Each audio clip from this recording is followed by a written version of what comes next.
Welcome back. In this video, we will discuss another key concept from cultural studies, nationalism.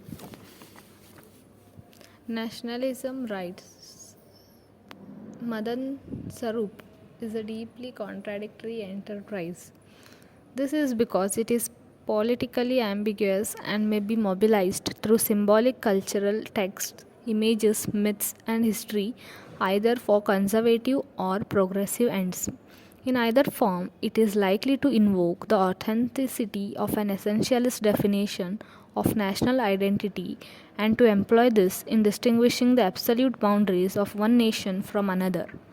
This boundary may be marked literally by territory or by language, political traditions, and the varied cultural signs marking an ethnic or racial identity. Nationalism arises in one's nations dealing with another rather than in isolation, whether between states or within them, since states and nations are not identical. Where this relationship is oppressive, as in the history of imperialism, the conquering nation will impose its identity as the model of civilization upon another whose identity is thereby suppressed. In a reverse situation, in moments of national liberation, a colonized nation reasserts its history, language, and customs in the act of expelling its former rulers.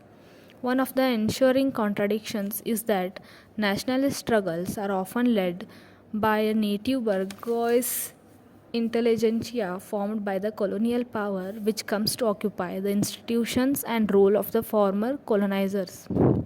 The result is that instead of decolonization, one simply gets old colonial structures in new national terms. For most nations of the world, to escape the profound experience of imperialism would be, in fact, to escape their own actual history, a resented past that paradoxically constitutes national identity. A pursuit or essentialist national identity, one can conclude, will always be backward looking and always be selective, imagined construction.